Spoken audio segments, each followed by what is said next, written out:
If you want to know the secrets of existence and the true meaning of life, I can't help you. But if you want some book recommendations, why not try reading the ones I wrote? If you're a fan of giant monster mayhem and anime weirdness, why not try Operation Red Dragon: The Kaiju Wars Part 1? If horror is more your style, you can't go wrong with The Occult Mafia. Those who enjoy their fantasy with a dark twist may be interested in Emerald of Maddox City. And if you're interested in shared universes, why not read all three? Hop on down to the description for links to all three books on Amazon. Enjoy whichever ones you read, and enjoy the video. Hi there, Dynamite. It's been a while since I've made a video because I haven't been feeling too well. You think I should make another one? I'll take that as a yes. Alright then, you gonna keep me company while I do it? Aw, of course you will. Yes, you're a good companion for this sort of thing. So with all of that said, hello ladies and gentlemen, I'm the Omni viewer and I'm back. I was gone for a little while because I wasn't feeling too well, but that's past. Still not quite in a position where I'm ready to post a more complex video just yet, so gonna post a couple more of these more unscripted freeform rambling videos while I'm working on that long form one. To start things off, I'll be discussing a subject which has once again reared its head in the kaiju fandom. The idea of making a kaiju movie with no humans in it, or at least a very minimal human cast. This first popped up just before Godzilla vs. Kong was released. I don't remember exactly when it was. It was either very, very, very late 2020 or very, very early 2021, but Kevin Smith, world-renowned filmmaker and shill, declared that he would pay good money to see a cut of Godzilla vs. Kong that didn't have the human cast in it.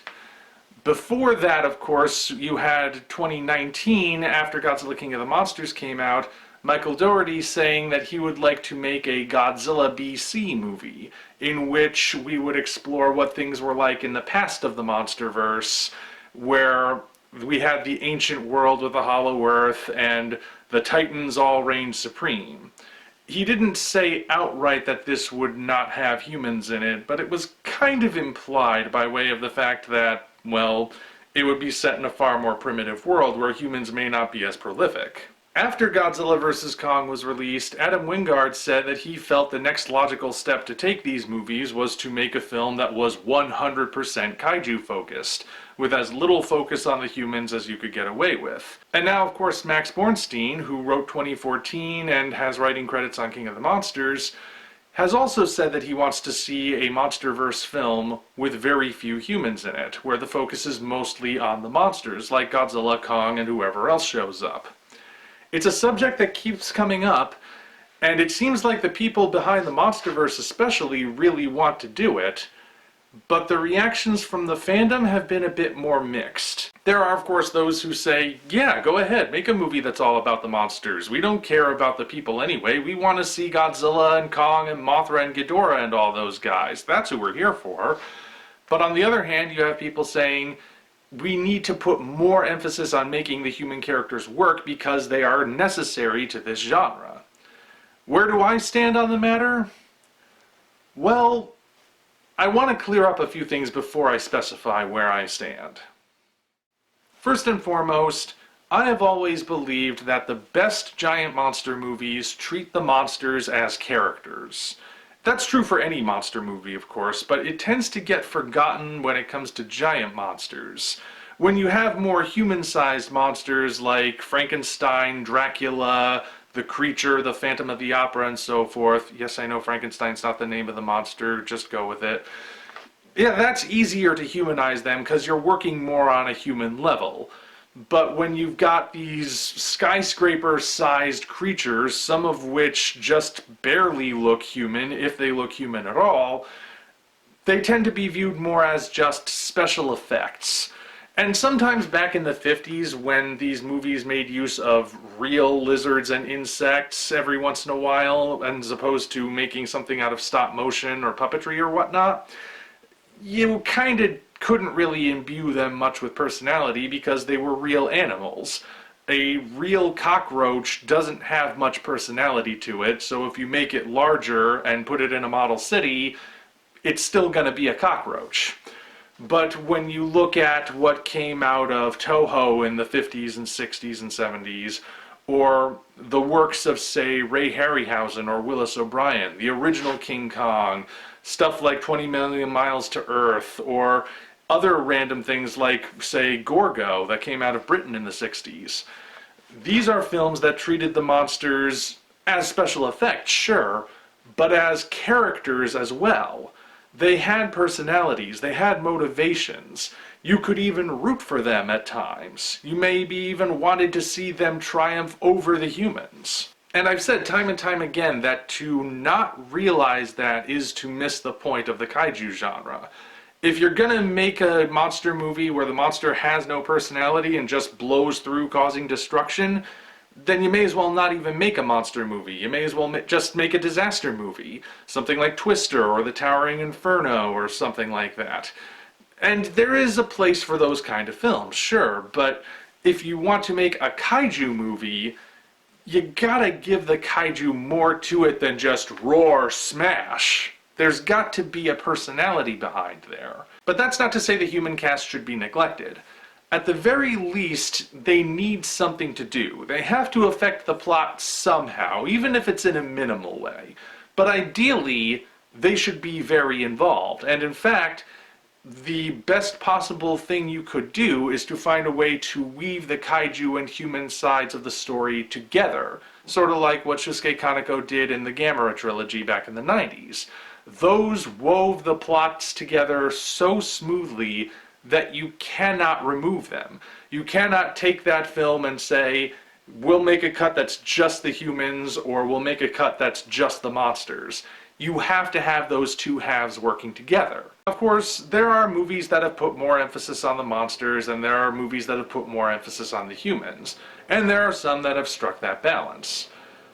But now we're looking at people talking about whether or not there should be a movie that's just the monsters. Something that we haven't really seen done before, at least not in the movies. We have seen stuff like that done in other mediums.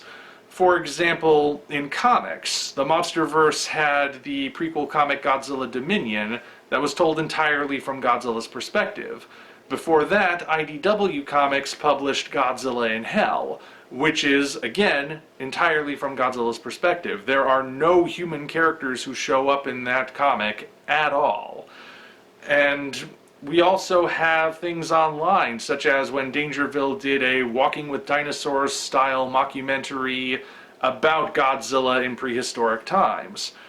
Things like that. We've seen it done, sort of, but we've never really seen it done in one of these films. We've never seen it realized fully as an official cinematic experience.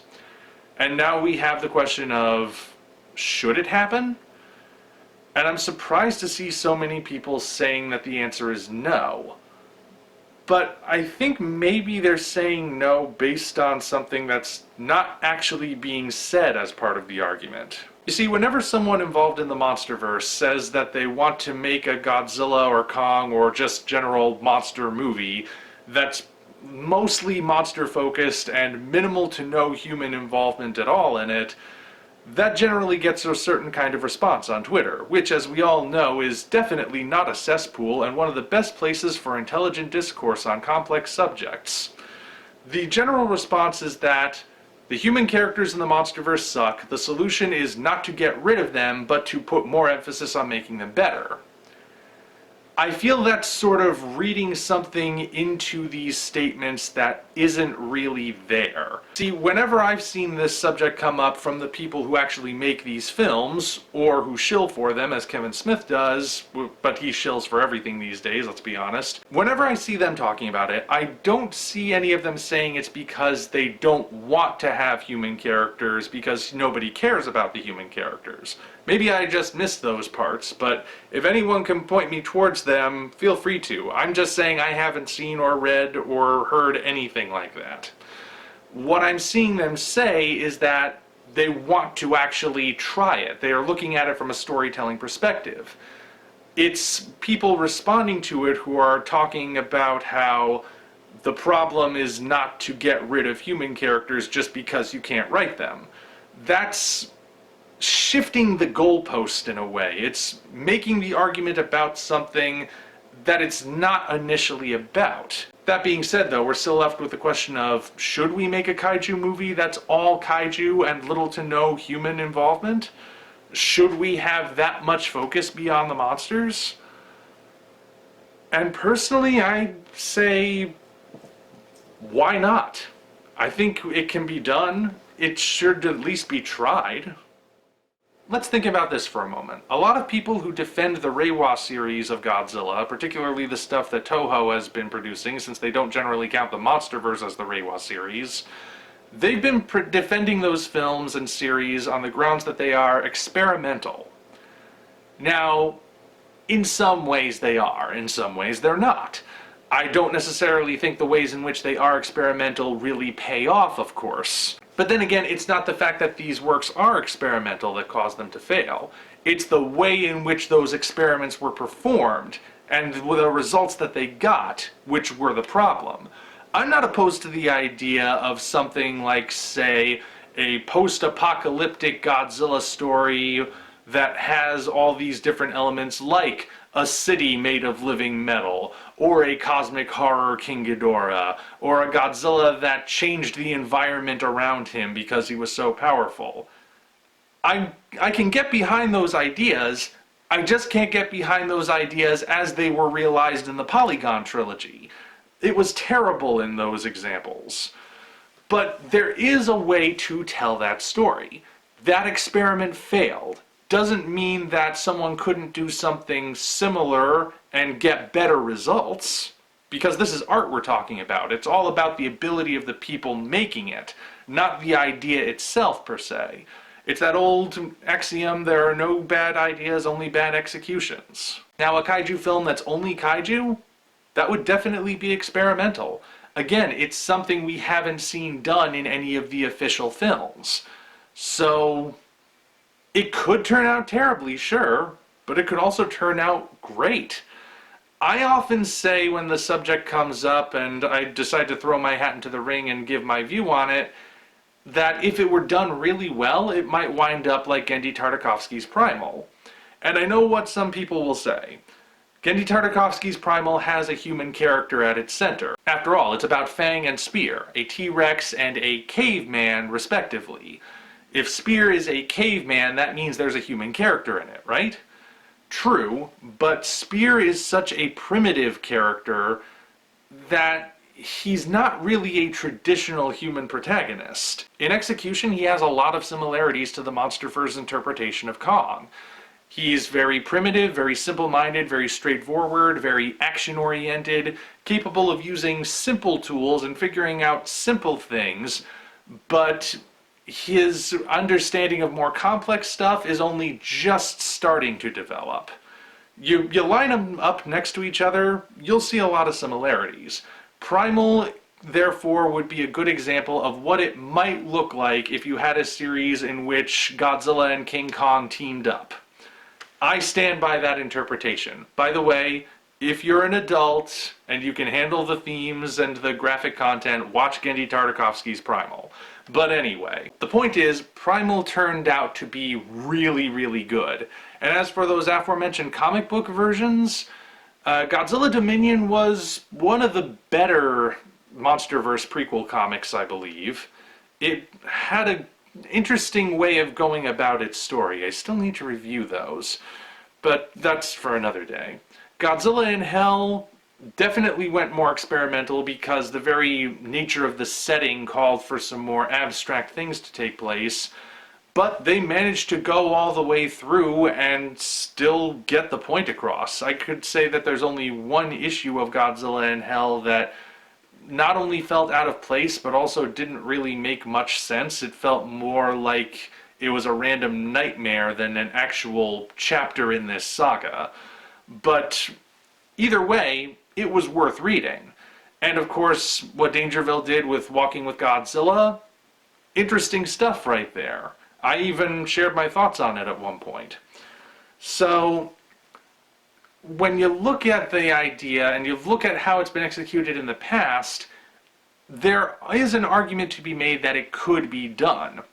You could even argue that there are some kaiju-esque titles that could only be done that way. Suppose, for example, this is getting away from Godzilla for a moment, but suppose we did a Primal Rage movie. If you don't remember Primal Rage, the basic idea is it's Mortal Kombat with dinosaurs.